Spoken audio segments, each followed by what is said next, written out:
This is Nur Mazna binti Ismailian, better known as Mona Fandey. And let me just say, you've probably never heard of a bizarre story like this. Now, Mona didn't start out as one of Malaysia's most infamous names. Back in the 80s, she actually wanted to be a pop star. In 1987, she even released an album called Diana with help from her husband, Muhammad Nur Fandey. But the album tanked, and her music dreams fizzled out. Instead of giving up entirely, Mona and Fandey completely reinvented themselves as Bomo, traditional healers who claimed they could tap into spiritual powers. They started attracting high-paying clients, including politicians looking for an extra push in their careers. By the early 90s, business was booming. The couple had 5 mansions, luxury cars like Jaguars and Mercedes, and a lavish lifestyle, all funded by their secretive occult work. Then, in 1993, they met Datuk Maslan Idris, a Pahang state assemblyman with big political ambitions. He wanted to be Menteri Besar, chief minister, and he believed Mona could help him. Mona promised him a powerful talisman, a cane, and a songkok supposedly owned by Indonesia's first president Sukarno. The price? 2.5 million ringgit, with half paid up front. Mazlan agreed. A few weeks later, he was gone. On July 2nd, 1993, after withdrawing nearly 300,000 ringgit in cash, Mazlan went to meet Mona in Robe. That was the last time anyone saw him alive. Not long after, Mona and Fandey were on a wild spending spree, buying a brand new Mercedes, gold jewellery and home appliances, all paid for in 1,000 ringgit notes. Mona even checked into a KL hospital for major plastic surgery, leaving her friends wondering why she suddenly wanted a whole new face. But questions started piling up. Where was Mazlan, and why were Mona and Fandey suddenly splurging? The horrifying answer came on July 22nd, 1993. Acting on a tip, police searched a remote rubber estate. Inside a locked storeroom, they broke open a concrete slab and uncovered a gruesome scene. Buried 6 feet down was Mazlan's body, cut into 18 pieces. His head had been severed with 3 heavy blows, there were no signs he fought back, and parts of his body, including his genitals, were missing. Next to the body was what looked like a ritual setup: blood-stained tiles, carved idols, knives, an axe, and clay statues of Hindu gods, including a 10-armed Durga. Bottles nearby even seemed to contain human organs. This wasn't just murder. It looked like an occult sacrifice. The case gripped Malaysia, and the big break came by pure chance. Earlier that month, on July 13th, police had arrested the couple's assistant, Juraimi Hassan, on a minor drug charge. During questioning, Juraimi spilled everything. Juraimi didn't just talk. He drew a rough map of the storeroom and took police straight to Mazlan's grave. By late October 1993, the whole plot was starting to come apart. Even Nur Fandey, Mona's husband, eventually gave in and personally led detectives to the exact burial spot. When officers dug under that locked shed, about 5 feet down, they brought up what was left of Mazlan piece by piece. Every day seemed to reveal something new. Witnesses from Mazlan's office confirmed that on the day he disappeared, he'd cashed personal checks worth 289,000 ringgit.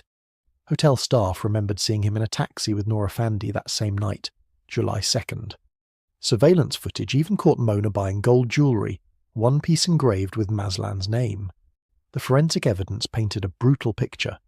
Pathologists testified that Mazlan had been lured to the house, killed instantly by a massive blow to the neck, and had never even fought back, a sign he'd trusted his killers. Fast forward to September 1994, about 15 months after the murder, and the 3 accused finally stood trial at the Temelo High Court: Mona, Nur Fandey, and Juraimi. Before a 7-person jury, all 3 pleaded not guilty. The prosecution wasted no time setting the scene. They claimed Mazlan had been tricked into thinking he was taking part in a black magic ceremony to boost his political career, complete with a flower bath and chanting. In reality, it was a carefully staged trap. Prosecutor Zakaria Sam told the jury that Mona had asked Mazlan to lie down in a candlelit bathroom, place a fresh orchid on his forehead, and wait for a mysterious voice. The moment Mazlan closed his eyes, things turned deadly. At Mona's signal, Nur Fandey nodded and Juraimi swung the axe. The prosecutors then walked the jury through what happened after. Maslan's body hacked apart, buried under cement, his money quickly spent. They accused Mona and Fandey of splurging 140,000 ringgit on luxury goods while Maslan's disappearance was still being investigated. Proof, they argued, that the murder was all about money. The medical examiner confirmed that Maslan had died instantly from that neck wound. Even the towels Mona and Fandey claimed were for cleansing bad luck reeked of blood in the police photos. Through it all, Mona acted like she was at a press event, not a murder trial.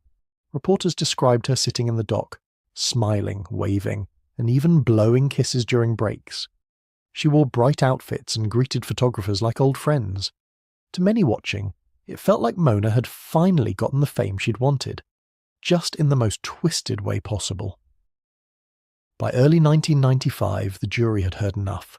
On February 9, 1995, they found all three guilty of Maslan's murder.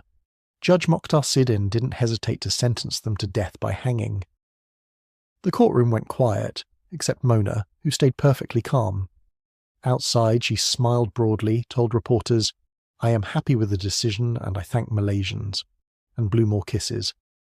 Her bizarre confidence only made the case more unforgettable. Mona and her two co-accused didn't go quietly, at least not at first. They appealed the verdict, but one by one every appeal failed. In 1999, the federal court upheld the death sentences, and when they turned to the Royal Pardons Board for clemency, that too was denied. Prison records show that Mona spent her last years in a much quieter way than she had lived, reading the Quran, praying, and keeping mostly to herself. On the night before their execution, Mona, Nora Fandey and Juraimi shared one final meal: Kentucky Fried Chicken. No feasts, no extravagance, just a humble fast food dinner.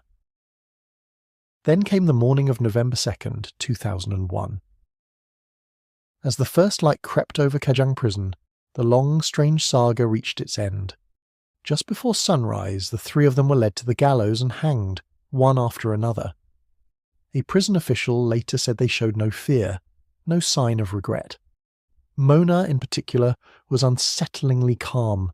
According to witnesses, even as the noose was tightened around her neck, she looked composed and uttered the words, "Aku takkan mati," "I will never die," before falling silent forever. Hearing Mona Fandey's story leaves me with an uneasy mix of fascination and revulsion.